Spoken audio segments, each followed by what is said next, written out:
جلیل القدر صحابہ اکرام رضوان اللہ علیہم اجمعین، حضرت معاویہ رضی اللہ تعالیٰ عنہ، حضرت مغیرہ بن شعبہ رضی اللہ تعالیٰ عنہ، ان کو لعن طعن کرنا،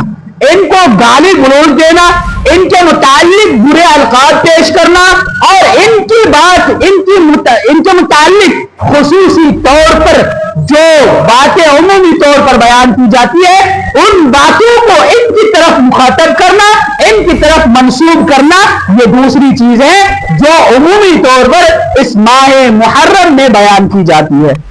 آپ کو یاد ہوگا اللہ کے رسول صلی اللہ علیہ وسلم نے فرمایا کہ تم میرے صحابہ کو لعن طعن مت کرو، تم میرے صحابہ کو برا بھلا مت کہو، اس لیے کہ اگر تم احد پہاڑ کے برابر بھی سونا خرچ کر دو گے تو ان کے پاؤں کے دھول کے برابر بھی نہیں ہو سکتے۔ اس لیے کبھی بھی صحابہ کرام رضوان اللہ علیہم اجمعین کو لعن طعن مت کرو۔ صحابہ کرام رضوان اللہ علیہم کی جماعت وہ جماعت ہے جو اللہ کے رسول صلی اللہ علیہ وسلم کے ایک اشارے پر اپنی ساری چیزوں کو قربان کرنے پر راضی ہو جاتے تھے، یہاں تک کہ اپنی جان تک قربان کرنے پر راضی ہو جاتے تھے۔ ہم کیا ہیں؟ اللہ کے رسول صلی اللہ علیہ وسلم کی احادیث ہمارے سامنے پڑھی جاتی ہیں، اللہ تبارک و تعالیٰ کا کلام ہمارے سامنے پڑھی جاتی ہیں، اللہ تبارک و تعالیٰ کی احادیث، اللہ تبارک و تعالیٰ کے رسول صلی اللہ علیہ وسلم کی وہ احادیث پڑھی جاتی ہے جس میں حرمت کا ذکر کیا جاتا ہے، جس میں حلال کے ذکر کی جاتی ہے۔ آپ اور ہم ان حدیث کو بالائے طاعت رکھ کر اپنی منماری کرتے ہیں۔ صحابہ کرام کی جماعت وہ جماعت ہے جب شراب کی حرمت کا ذکر آیا، جب اللہ تبارک و تعالیٰ کے رسول صلی اللہ علیہ وسلم نے اعلان کرنے کا حکم دیا اور کہا کہ لوگوں میں اعلان کر دو شراب حرام کر دی گئی ہے، لوگ مٹکے اندائے دیے، لب تک جو جام پہنچنے والا تھا اس کو پھینک دیے، یہاں تک کہ بعض لوگوں کے متعلق ذکر آتا ہے کہ وہ اپنے گلے میں انگلیاں ڈال کر الٹی کرنے لگے اور کئی کرنے لگے۔ اسی طرح تیسری چیز، ماہ محرم کو سوگ کا مہینہ سمجھ کر اس مہینے میں شادی بیاہ وغیرہ نہ کی جائے، خوشیوں کے تقریبات نہ انجام دی جائے، یہ بھی سراسر غلط ہے۔ اگر دیکھا جائے تو اللہ رب العالمین نے یہ حرمت والا مہینہ بنایا ہے، اس کی فضیلت اور عظمت بیان کی ہے، اب اس میں سوگ اور ماتم کی وجہ سے ہم شادی بیاہ سے اعتراض کر رہے ہیں، ہم خوشیوں کے تقریبات سے اعتراض کر رہے ہیں، یہ کہاں کا فیصلہ ہے؟ گویا کہ اللہ رب العالمین کے کوئی بھی دن خراب نہیں ہوتا ہے، کوئی بھی دن منحوس نہیں ہوتا ہے، کوئی بھی دن ایسا نہیں ہے جس میں اگر آپ شادی بیاہ کرا دے یا پھر آپ شادی وغیرہ خوشیوں کے تقریب انجام دے تو وہ منحوسیت اور نحوست میں شامل ہو، ایسا نہیں ہو سکتا۔ چوتھی چیز، 10 محرم کو تعزیہ نکالنا، 10 محرم کو تعزیہ نکالنا، انہیں قابل تعظیم پرستشوں میں سمجھنا اور ان سے مرادیں اور منتیں مانگنا، یہ بھی سراسر غلط ہے۔ کیوں غلط ہے؟ اس لیے کہ اللہ تبارک و تعالیٰ نے فرمایا ادعونی استجب لکم، تم مجھ سے مانگو میں تمہاری مانگ کو پورا کروں گا، میں تمہاری مرادیں پورا کروں گا۔ اگر آج ہم دوسرے کے نام سے الحمد للہ نحمده ونستعینه ونستغفره ونؤمن به ونتوکل علیہ ونعوذ باللہ من شرور انفسنا ومن سیئات اعمالنا من يهده الله فلا مضل له ومن يضلله فلا هادي له واشهد ان لا اله الا الله وحده لا شريك له وأشهد أن محمدا عبده ورسوله أما بعد فإن خير الحديث كتاب الله وخير الهدي هدي محمد صلى الله عليه وسلم وشر الأمور محدثاتها وكل محدثة بدعة وكل بدعة ضلالة وكل ضلالة في النار۔ أعوذ بالله من الشيطان الرجيم، بسم الله الرحمن الرحيم۔ يا أيها الذين آمنوا اتقوا الله حق تقاته ولا تموتن إلا وأنتم مسلمون۔ يا أيها الناس اتقوا ربكم الذي خلقكم من نفس واحدة وخلق منها زوجها وبث منهما رجالا كثيرا ونساء واتقوا الله الذي تساءلون به والأرحام إن الله كان عليكم رقيبا يا أيها الذين آمنوا اتقوا الله وقولوا قولا سديدا يصلح لكم أعمالكم ويغفر لكم ذنوبكم ومن يطع الله ورسوله فقد فاز فوزا عظيما وقال الله تبارك وتعالى في كلامه المجيد بسم الله الرحمن الرحيم قاف والقرآن المجيد بل عجبوا أن جاءهم منذر منهم فقال الكافرون هذا شيء عجيب أئذا متنا وكنا ترابا ذلك رجع بعيد قد علمنا ما تنقص الأرض منهم وعندنا كتاب حفيظ بل كذبوا بالحق لما جاءهم فهم في أمر مريج أفلم ينظروا إلى السماء فوقهم كيف بنيناها وزيناها وما لها من فروج وقال النبي صلى الله عليه وسلم في الحديث قال رسول الله صلى الله عليه وسلم أفضل الصيام بعد رمضان شهر الله المحرم وأفضل الصلاة بعد الفريضة صلاة الليل رواه مسلم محترم و مکرم مسلیان اعظام برادران اسلام اخوانان اسلام بزرگان دین و ملت اور میرے عزیز دوستوں اور پردہ نشین خواتین اسلام ماں اور بہنوں ہر قسم کی تعریفات و توصیفات حمد و ثنا کبریائی و بڑائی اس ذات وحدہ لا شریک کے لیے لائق اور زیبا ہے جس ذات نے اس کائنات کی تخلیق فرمائی اس کائنات میں بسنے والے رہنے والے زندگی گزارنے والے ہر قسم کی مخلوقات کو بنایا انہی میں سے ہم انسانوں کی تخلیق کی بعدہ اللہ رب العالمین نے ہمیں اس دنیا میں یوں ہی بھٹکتا ہوا نہیں چھوڑا ہمیں ضلالت و گمراہی میں نہیں چھوڑا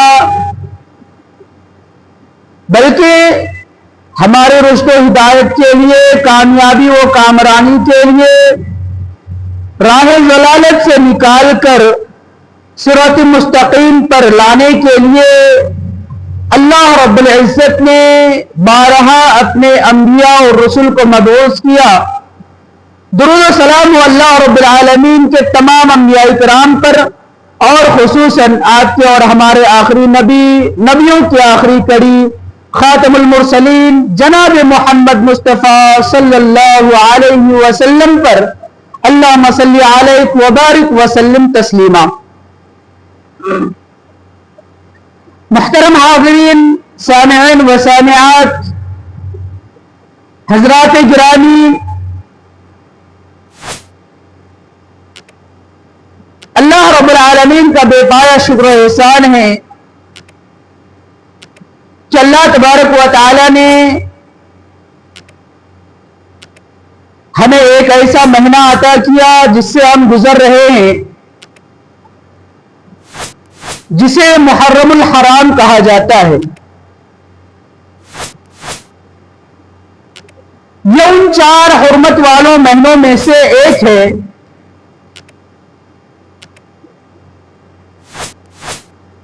جس کے متعلق اللہ رب العالمین نے قرآن مجید میں واضح کر دیا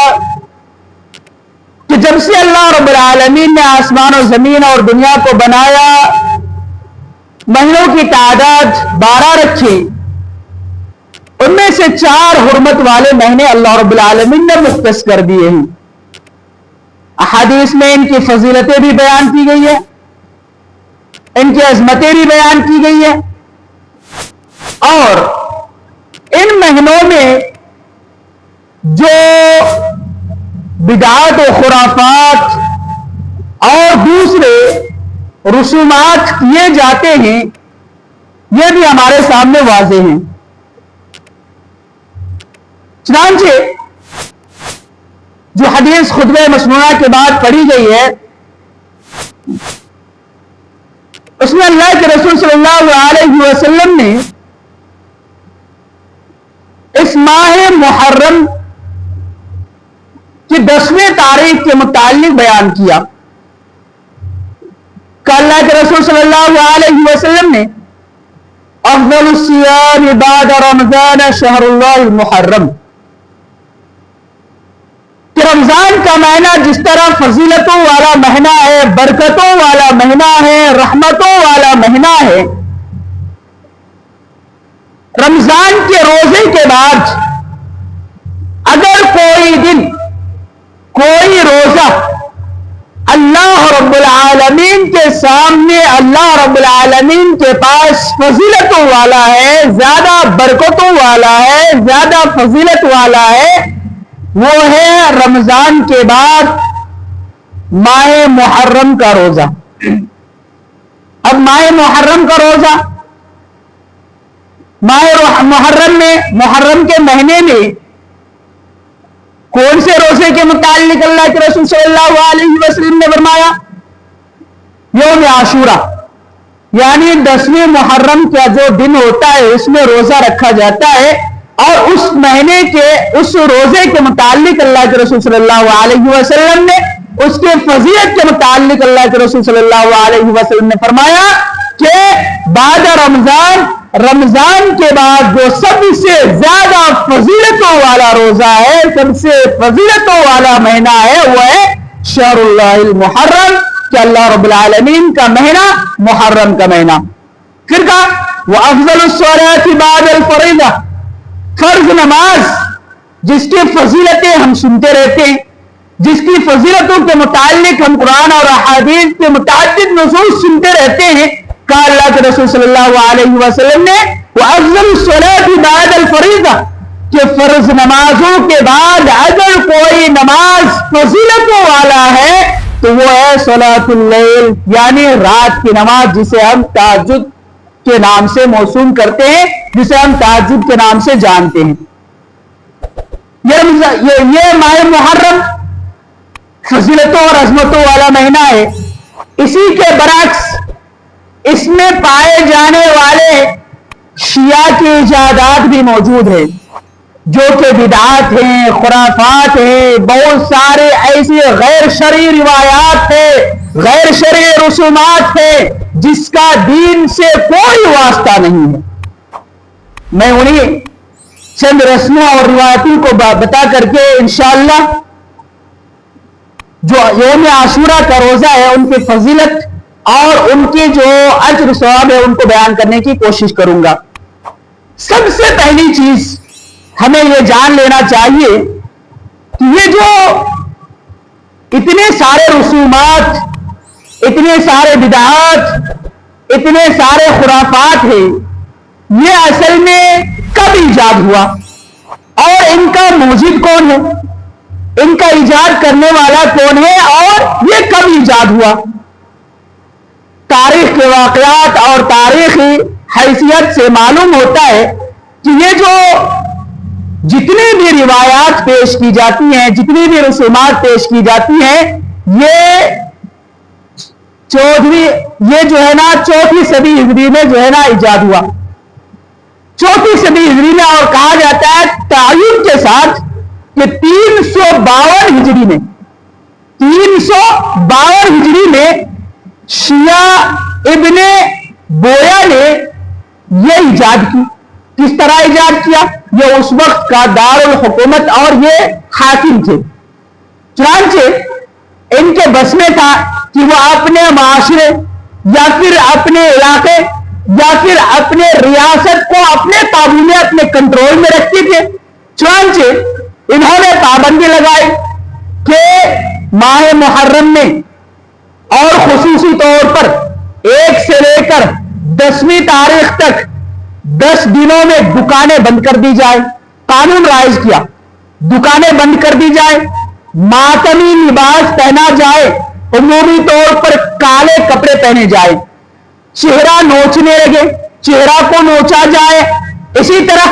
غریبان چاک کیے جائے، عورتوں کو سیاہ کپڑا پہنائے جائے. اسی طرح ماتمی طور پر سڑکوں پر نکالا جائے, عورتوں کو بازاروں میں نکالا جائے اور مرثیہ پڑھی جائے. کون سی مرثیہ؟ حضرت حسین رضی اللہ تعالی عنہ کی شہادت کے متعلق ماتمی طور پر مرثیہ پڑھا جائے. اور یہ انہوں نے کب کیا؟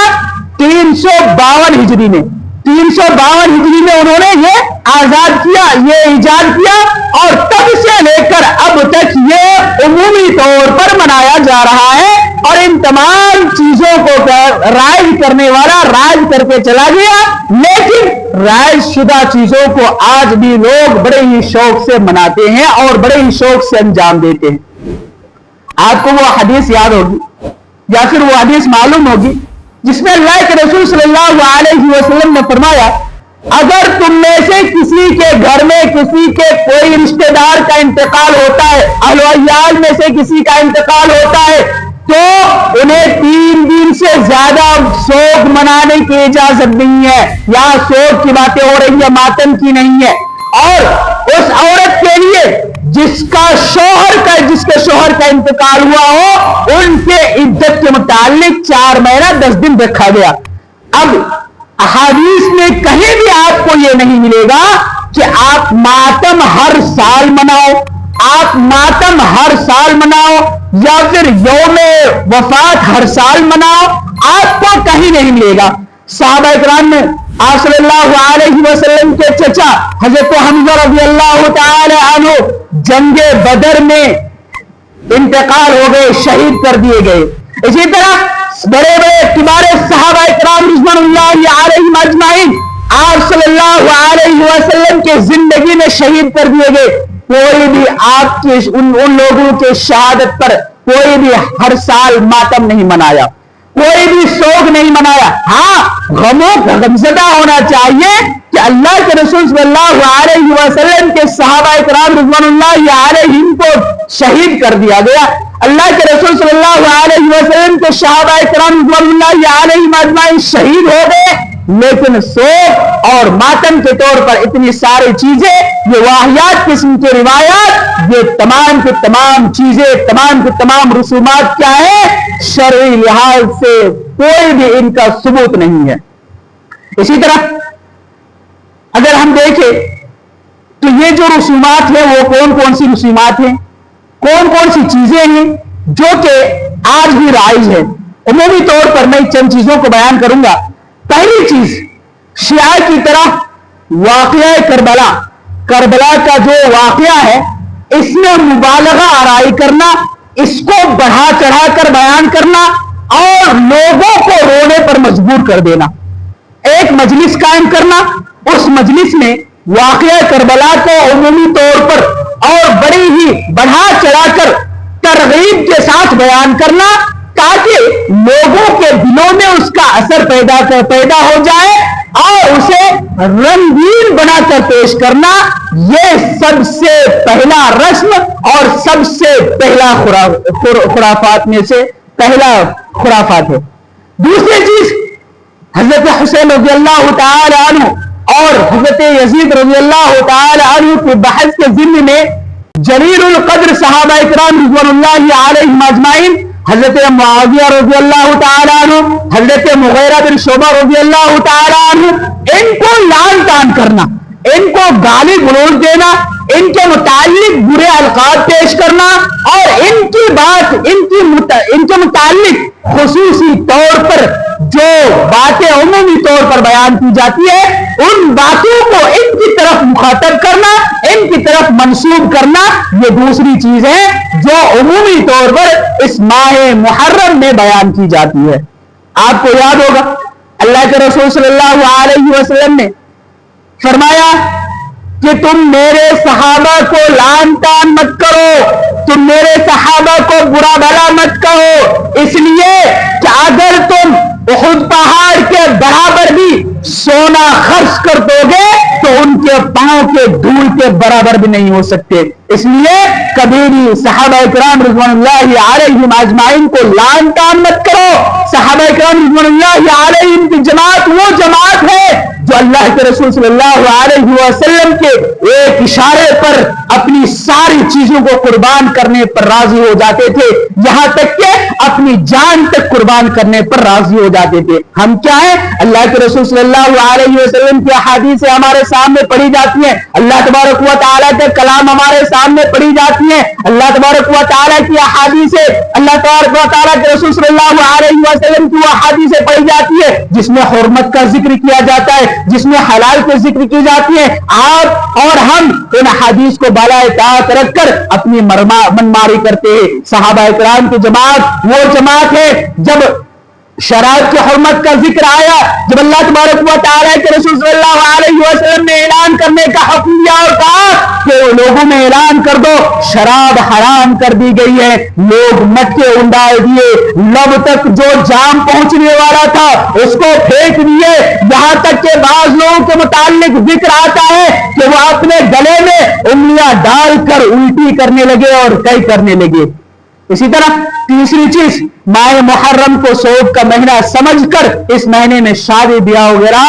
نہ کی جائے، خوشیوں کے تقریبات نہ انجام دی جائے، یہ بھی سراسر غلط ہے۔ اگر دیکھا جائے تو اللہ رب العالمین نے یہ حرمت والا مہینہ بنایا ہے، اس کی فضیلت اور عظمت بیان کی ہے، اب اس میں سوگ اور ماتم کی وجہ سے ہم شادی بیاہ سے اعتراض کر رہے ہیں، ہم خوشیوں کے تقریبات سے اعتراض کر رہے ہیں، یہ کہاں کا فیصلہ ہے؟ گویا کہ اللہ رب العالمین کے کوئی بھی دن خراب نہیں ہوتا ہے، کوئی بھی دن منحوس نہیں ہوتا ہے، کوئی بھی دن ایسا نہیں ہے جس میں اگر آپ شادی بیاہ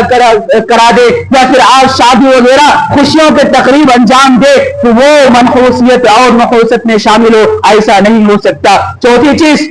10 محرم کو تعزیہ نکالنا، 10 محرم کو تعزیہ نکالنا، انہیں قابل تعظیم پرستشوں میں سمجھنا اور ان سے مرادیں اور منتیں مانگنا، یہ بھی سراسر غلط ہے۔ کیوں غلط ہے؟ اس لیے کہ اللہ تبارک و تعالیٰ نے فرمایا ادعونی استجب لکم، تم مجھ سے مانگو میں تمہاری مانگ کو پورا کروں گا، میں تمہاری مرادیں پورا کروں گا۔ اگر آج ہم دوسرے کے نام سے پکارتے ہیں، دوسرے کے نام سے مانگتے ہیں اور دوسرے سے کوئی چیز مانگتے ہیں تو یاد رکھیے اللہ رب العالمین کے ساتھ ہم کیا کر رہے ہیں؟ دوسرے کو شریک کر رہے ہیں، اور اللہ رب العالمین نے فرمایا ان اللہ یغفر ما دون ذلک، اللہ تبارک و تعالیٰ نے فرمایا اللہ تبارک و تعالیٰ ان تمام گناہوں کو بخش دے گا جو کہ اللہ تبارک و تعالیٰ کے ساتھ کسی کو شریک نہ ٹھہرایا ہو، لیکن شرک ایسا گناہ ہے، ایسا ظلم ہے کہ اگر کوئی انسان شرک کرتا ہے اللہ رب العالمین شرک کو معاف نہیں کرتا جب تک کہ وہ توبہ استغفار نہ کرے، اللہ رب العالمین سے معافی و استغاثہ نہ کرے۔ اسی طرح دوسرے کا ایک انجام دیے جاتے، مثال کے طور پر لوگوں کو ایک جگہ بلانا یا پھر اپنے گھروں میں اچھے اچھے پکوان تیار کرنا، حلیم بنانا، حلوے تیار کرنا، خود بھی کھانا، دوسرے کو کھلانا۔ اسی طرح قبرستان کی صاف صفائی 10 محرم تک، پہلے سے لے کر 10 تک قبرستان کو ایسا رونق بخشنا، ایسا چمکانا گویا کہ قبر کے مجاور ہیں، قبر کی عبادت کر رہے ہیں، قبر کو سجدہ کر رہے ہیں۔ اللہ کے رسول صلی اللہ علیہ وسلم نے فرمایا لعنت اللہ یہود والنصارى، کہ اللہ تبارک و تعالیٰ کی لعنت ہو کن لوگوں پر؟ یہودیوں پر، نصارہ پر۔ کیوں؟ اس لیے کہ انہوں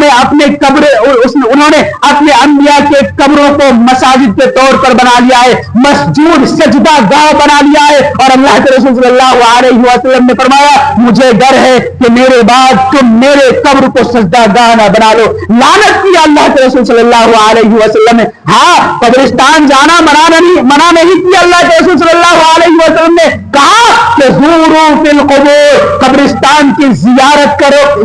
کیا کرو، اس لیے کہ فإنها تذکر الموت، یہ موت کی یاد دلاتی ہے، آخرت کی یاد دلاتی ہے۔ یہ نہیں کہا کہ قبرستان میں چراغاں کرو، قبرستان میں جاؤ ان کو رونق بخشو، قبرستان میں جاؤ ان کو پختہ اور اچھا اور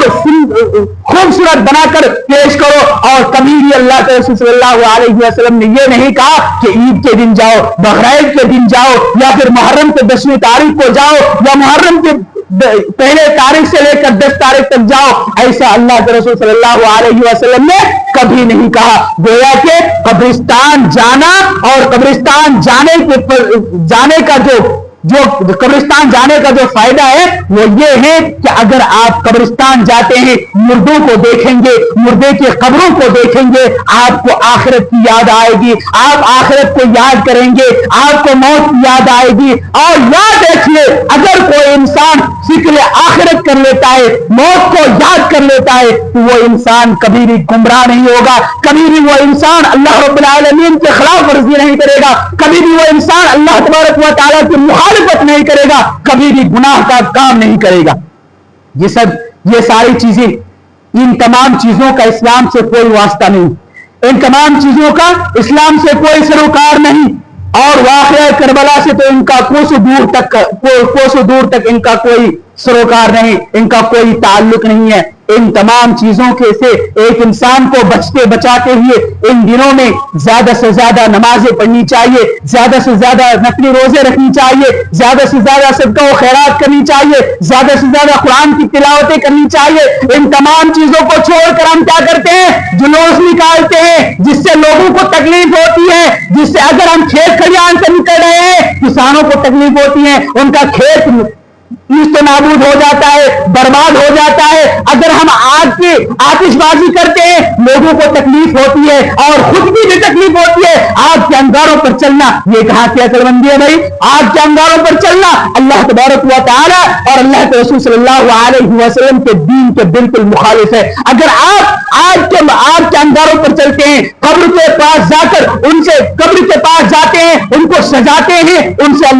سے ذرا مرادیں مانگتے ہیں، تو آپ میں اور غیر مسلم میں کیا فرق رہا؟ وہ بھی ایسے ہی کرتے ہیں اور وہ بھی کہتے ہیں کہ ہم ان کے ذریعے سے اللہ تبارک و تعالیٰ تک پہنچتے ہیں، یہ ہماری دعا کو، ہماری باتوں کو اللہ تعالیٰ تک پہنچتا ہے، اور ہم بھی ویسا ہی کر رہے ہیں۔ اگر ہم قبر والوں سے مانگ رہے ہوتے تو ہمارا بھی یہی جواب ہوتا ہے کہ ہم ان سے نہیں مانگتے، بلکہ ان کے ذریعے سے اللہ تبارک و تعالیٰ سے مانگتے ہیں۔ اللہ رب العالمین تک پہنچنے کے لیے کوئی وسیلے کی ضرورت نہیں ہے۔ اللہ رب العالمین انسان کے شہرد کے بھی قریب ہے، انسان کے شہرد کے بھی قریب ہے، اس لیے اللہ تبارک و تعالیٰ سے مانگنے کے لیے آپ کو وسیلے کی ضرورت نہیں ہے۔ اب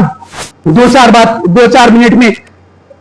یوم عاشورہ کے متعلق، ان کی فضیلت کے متعلق دو چار احادیث بیان کرنے کی کوشش کروں گا۔ سب سے پہلی حدیث حضرت ابو قتادہ رضی اللہ تعالی عنہ سے روایت ہے کہ ان رسول اللہ صلی اللہ علیہ وسلم سئل عن صوم یوم عاشورہ، کہ آپ صلی اللہ علیہ وسلم سے جب یوم عاشورہ یعنی 10ویں محرم کے متعلق، ان کے روزے کے متعلق بیان کیا گیا، اللہ کے رسول صلی اللہ علیہ وسلم نے فرمایا احتسب علی اللہ ان یکفر السنۃ التي قبلہ، کہ اللہ کے رسول صلی اللہ علیہ وسلم نے مجھے گمان ہے اور میں امید رکھتا ہوں کہ جو کوئی بھی 10ویں محرم کا روزہ رکھے گا، یوم عاشورہ کا روزہ رکھے گا، اس کے سامنے کے ایک گناہ معاف کر دیے جائیں گے۔ اللہ تبارک و تعالیٰ ان کے 1 سال کے گناہ کو معاف کر دے گا، اور 1 سال کے گناہ اللہ تبارک و تعالیٰ ان کے بخش دے گا۔ یہ صغیرہ گناہ ہے، یاد رکھیے۔ کتنے ایسے سنہرے مواقع ہمارے پاس آتے ہیں اور ہم کیا کرتے ہیں؟ ان کو یوں ہی راہ جانے دیتے ہیں، چھوڑ دیتے ہیں، گویا کہ ہم معصوم عن الخطا ہیں۔ ہرگز نہیں، اللہ کے رسول صلی اللہ علیہ وسلم معصوم عن الخطا تھے، پھر بھی آپ صلی اللہ علیہ وسلم کیا کرتے تھے؟ راتوں رات جاگ کر اللہ تبارک و تعالیٰ کی عبادت کیا کرتے تھے، رویا کرتے تھے، گر گرایا کرتے تھے۔ جب پوچھا جاتا تھا اے اللہ کے رسول صلی اللہ علیہ وسلم آپ تو معصوم عن الخطا ہے، اللہ کے رسول صلی اللہ علیہ وسلم جواب دیتے تھے کیا میں اللہ کا شکر گزار بندہ نہ بنوں؟ کیا میں اللہ تبارک و تعالیٰ کا شکر گزار بندہ نہ بنوں؟ ہمارا حال کیا ہے؟ جمعہ کے نمازی ہے، پھر بھی ہم اپنے آپ کو مومن کہتے ہیں۔ مومن اور مسلم میں فرق جان لیجئے۔ مومن ہوتا ہے ایمان والا، یقین کرنے والا، اور ان تمام چیزوں پر جو کہ اللہ تبارک و تعالیٰ نے فرض کیا ہے، اللہ کے رسول صلی اللہ علیہ وسلم کو دے کر بھیجا ہے، ان تمام پر اپنے تمام اعضاء و جوارح سے عمل کرنا۔ اسلام مسلمان کسے کہتے ہیں؟ کلمہ پڑھ لیا مسلمان ہو گئے؟ ہرگز نہیں۔ اللہ رب العالمین کا خوف کھاؤ۔ صرف اور صرف جمعہ کی نماز پڑھنے سے شفاعت نہیں ہو جاتی ہے، صرف اور صرف جمعہ کی نماز پڑھنے والوں اللہ تبارک و تعالیٰ کا تقوی اختیار کرو۔ اللہ تبارک و تعالیٰ نے جمعہ کی نماز فرض نہیں کی ہے،